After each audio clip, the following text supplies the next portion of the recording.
Welcome to Science Easy Tech channel. In this video, we are going to discuss about specimen collection in microbiology.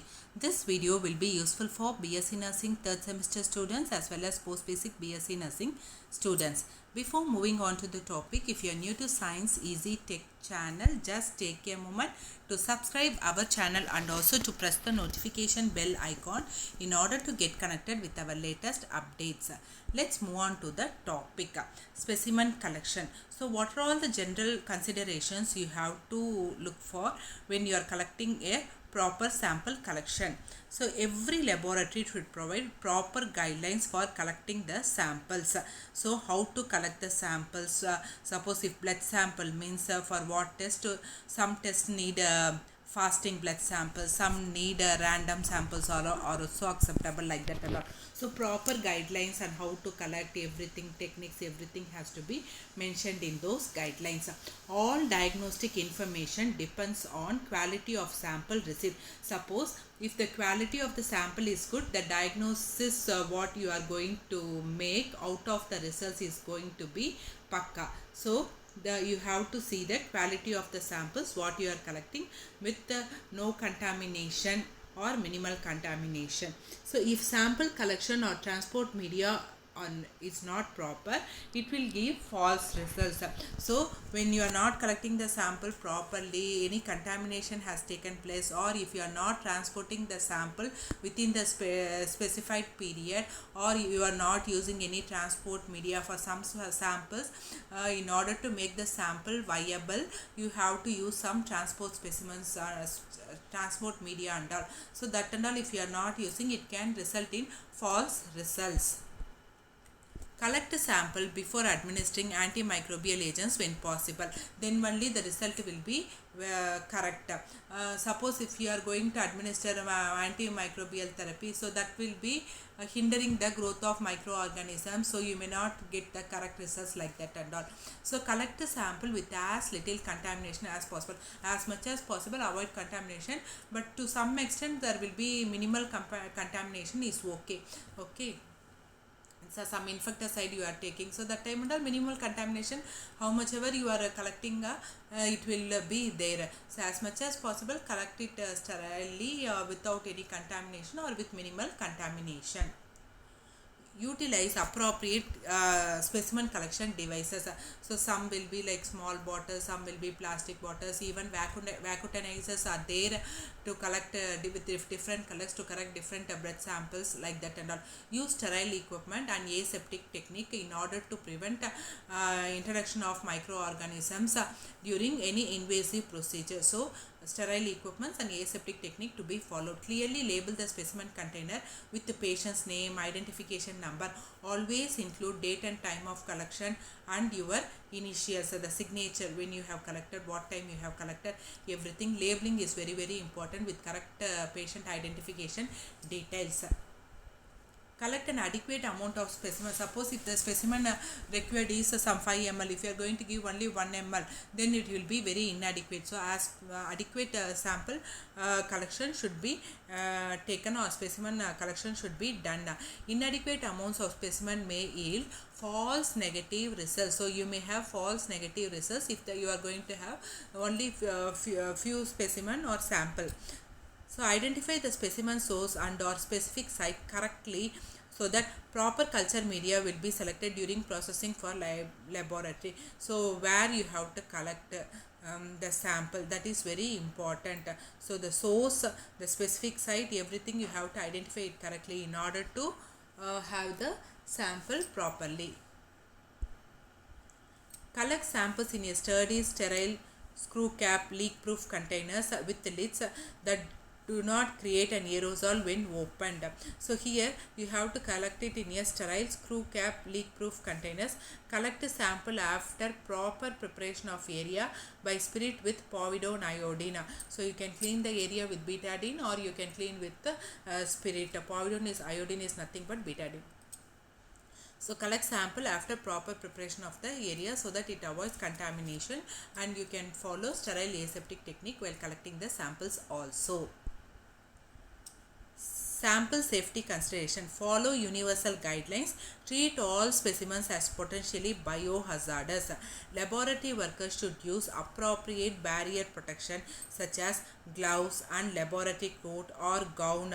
So they have to use gloves, they have to use some coat or gown when collecting or handling specimens. If splashing may occur, sometimes eye protective shields or face masks or aprons may also be used in case of collecting some biohazardous. For example, if the patient is having communicable diseases like corona or HIV or hepatitis B, in such cases and all, you have to be very cautious when you are collecting the specimens. Do not contaminate the external surface of the collection container and or its accompanying paperwork. So don't contaminate the external surface of the container, or you should not soil the paper work. That means what? You have labeled everything. No, suppose if the specimen is going to spill over that, the labeling, that handwriting and all may be affected, so the details may not be visible or it may be spoiled. Next, minimize direct handling of specimens. In transit from the patient to the laboratory, you have to minimize direct handling. Use plastic sealable bags with a separate pouch for the laboratory requisition orders or transport carriers. For example, small buckets with rigid handles. So directly if you are taking, sometimes it can fall on the floor by mistakenly. So instead of that, use some plastic sealed bags or some containers where you can keep all these specimens and you can handle it very carefully and you can send it to the laboratory. Label high-risk specimens. For example, sputum with the suspected tuberculosis and serum with the suspected HIV, hepatitis B virus or hepatitis C virus infections. Fecal samples mainly which is having cholera, typhoid, all this. So you can have this biohazard symbol or something so that the person who is taking that will be very careful, or at least write in red pen that the patient, that the sputum sample is suspected for TB, that the serum sample is suspected for HIV, HPV or HCV, like that and all in biohazard cases.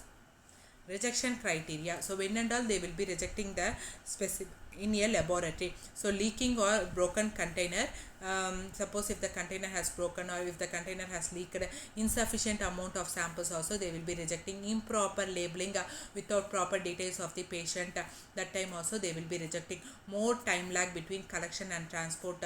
Okay, within the specified time, if the sample has not reached to the laboratory, even after that if it is going to the laboratory also, it is in vain, so it is of waste only.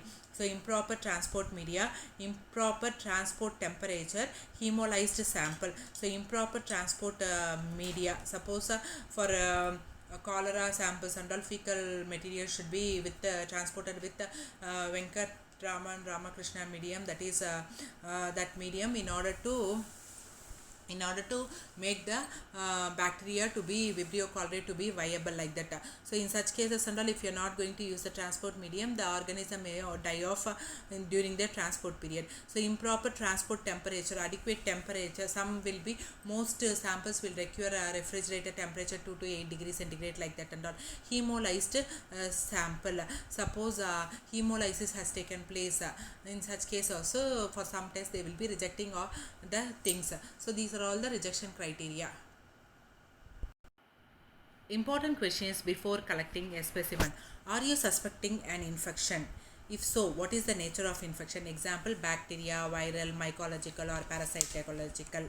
So which tests are your priority? When to collect the specimen? For example, if you are suspecting filaria and all, no, you have to collect the samples only at midnight. Peripheral blood smears they will be collecting. So how to collect the specimen? For example, in tuberculosis and all, no, early morning specimens they will be collecting for 2 to 3 consecutive days. So how to collect? So whether you have to use culture tubes or normal container, like that and all. How to collect the specimen? Am I choosing the correct container? Why to send the specimens promptly? Some specimens without hesitation immediately you have to send it. If not, what should I do? Suppose if there is a delay, means you have to keep it in appropriate temperature in a refrigerator, like that and all. So that and all has to be clearly you have to ask before collecting the specimen.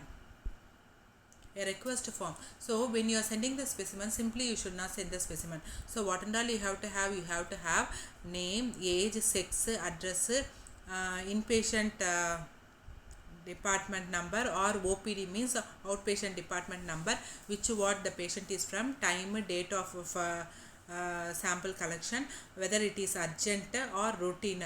So urgent means immediately they will do it and they will give it the results. Routine means as usual procedure they will do and they will send the results. Type of specimen, investigation needed, history of patient, provisional diagnosis, what the doctor is suspecting, doctor's name and signature also should be there in the requisition form. When to request transport medium? For example, when facilities are not available to perform immediately and some delay is taking place, or some specimens, as I have told, video call and all, they need a transport medium like that. So to reach the laboratory, some time, extra time is taking, means that time, in order to make the organism survive or viable, you have to use this transport medium. So popularly used transport medium or Amis transport medium, VR medium, Venkatraman Ramakrishna medium, okay, gonococcal infection and all, Carrie Blair medium, which is used for stool, again VR medium, which is used for stool, okay. So this Amis transport medium is used for gonococcal infection. So collection of different samples. What are all the different samples we knew? Yes, blood, urine, stool, rectal swab, sputum, cerebrospinal fluid or CSF, mycology samples, that is fungal infection samples, skin scrapings like that and all, wound swabs and water sample. So all these are different types of samples. So first we will see blood. Take proper precautions, because when you are handling blood, sometimes you may prick yourself when you are collecting. So what happens if the patient is going to have some biohazardous disease like HIV, hepatitis B or C and all, there may be a chance for you to get the infection is more. So to be very precautious, you have to use gloves, avoid contamination, palpate the vein, apply disinfectant if necessary, tie a tourniquet if the vein is not visible. Okay, so with spirit swab, that is a disinfectant swab, clean the area, use sterile needle and syringes, collect 5 to 10 ml of blood for 2 sets of culture each. So in children, collect 2 to 5 ml of blood, whereas in adults, collect 5 to 10 ml of blood. In children, 2 to 5 ml of blood will do. Infuse into the appropriate vacuotonizers and clean it with a spirit. So blood for serology, same precautions and methods you have to take. Collect blood into different colored vacuotonizers. It will coagulate. So centrifuge it at 1500 to 2000 rates per minute for 5 minutes. The serum will be separated. So urine for females, rinse the area with soap and water, clean it with sterile gauze piece. So with both the labia apart, and allow first few ml of urine to drain, because the first few ml of urine will be washing out all the microorganisms. So you have to take midstream clean catch urine. So this will prevent contamination. Collect it into wide sterile leak-proof container. So transport it directly to the laboratory after labeling. If suppose any delay is there, preserve it for 4 to 6 degrees centigrade and so transport it directly to the laboratory after proper labeling. Suppose if you are expecting any delay in transport, preserve it for 4 to 6 degrees centigrade or 2 to 8 degrees centigrade mostly in a refrigerator. Okay, so suppose more contamination is there, then you will be having the results will be varying. For males, wash hands, retract the prepuce of the penis before collecting the sample. If it is not possible to obtain urine, suppose urine is not coming, so you can do suprapubic aspiration or catheterization also. In catheter samples also you can take. Catheterization urine should not be used ideally, because presence of bacteria in urethra can occur, but in some cases you may take some catheterized urine also. For that, first apply a disinfectant over infusion part and then collect the urine in order to prevent minimal contamination. Stool. Collect it in wide mouth, clean, sterile, leak-proof container. Label it properly. Minimum 5 grams is needed if it is a solid stool. If it is a liquid stool, you have to take 2 ml. It should not be contaminated with urine. If not possible to collect it as in children, elderly, debilitated patients, you can take rectal swabs also. Rectal swabs. If stool is not able to be collected, you can take rectal swab. Do not refrigerate stool. If delay in transport, preserve it with 10% of formalin or buffered glycerol saline. So don't refrigerate the stool. If delay in transport occurs means preserve it into 10% formalin, buffered glycerol saline. Next is rectal swab. So take sterile swab, apply it in the anal canal, rotate it for 10 seconds, avoid contact with skin, seal it directly into a swab container to prevent contamination. Transport immediately to the lab. If not possible, preserve it in 4 to 6 degrees centigrade in a refrigerator. So this is some stool swabs. So you have to collect and you have to put in the container and you have to send it immediately to the laboratory. Next is sputum swab. Wide container sputum. So sputum you have to take wide container of 50 to 100 ml capacity. For example, for Mycobacterium tuberculosis, 2 samples are collected in the early morning consecutive days. Today morning, early morning, first sample I am collecting means tomorrow also I have to collect early morning sputum sample. So morning sample is reliable because colonization of bacteria is more at night. Before this, ask the patient to gargle with normal saline or with water and take deep breath, and then they have to cough it out the sputum. So this will prevent contamination. There should not be any saliva or liquid. If there is adequate sample of sputum, then you can send it to the laboratory. So this sputum collection also, it's better if you are taking it before starting antibiotic therapy. Procedure to collect CSF. Collect only 3 to 5 ml into a labeled sterile container. Removal of large volume of CSF, if you are going to remove, it leads to headache. So the fluid to be collected at the rate of 4 to 5 drops per second, and through lumbar puncture you will be collecting this thing. So if mostly L3, L4, L5 between vertebrae, the vertebral space, you will be doing this thing. So if sudden removal of fluid is allowed, may draw. So what will happen? Suddenly the person can go in for severe headache and collapse can occur. So preservation of CSF. It is important when there is a delay in transportation of specimens to laboratory. Keep the CSF. Do not keep it in refrigerator, which tends to kill Haemophilus influenza. So if delay is anticipated, leave it in under room temperature, that is 37 degrees centigrade. Mycology samples, that is fungal samples. Clean the site with 70% ethanol to help eliminate surface contaminants. Use a scalpel. So mostly skin scrapings only you will be taking in fungal infections. So from the periphery of the lesion, active periphery of the lesion, you have to take the scrapings. For nails, scraping should be deep enough to assure acquiring recently invaded tissue by means of fungal infection. Submit the scrapings in a sterile petri dish or container. Hair, use forceps to pluck involved hairs from the edges or patches, so that the hair root, hair shaft, everything you can take and you can submit by placing this hair including the shaft in a sterile petri dish or a container. So for others, collect and submit specimens as described for specific types. Specimens associated with systemic and deep-seated mycosis, fungal infections, are obtained from a wide variety of sources. They should be obtained whenever possible under aseptic conditions and in sufficient quantity for both microscopic and cultural examinations. Next, samples from wounds. The ideal sample is pus or exudate. Should be submitted in a small screw-capped bottle in a firmly stopped tube or syringe or a sealed capillary tube.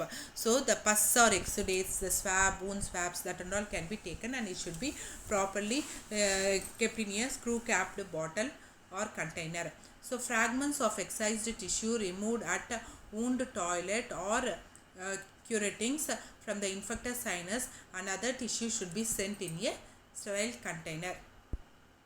So the swabs are inefficient sampling device and tend to desiccate the specimen and trap the bacteria, which are not then released onto culture plate mostly.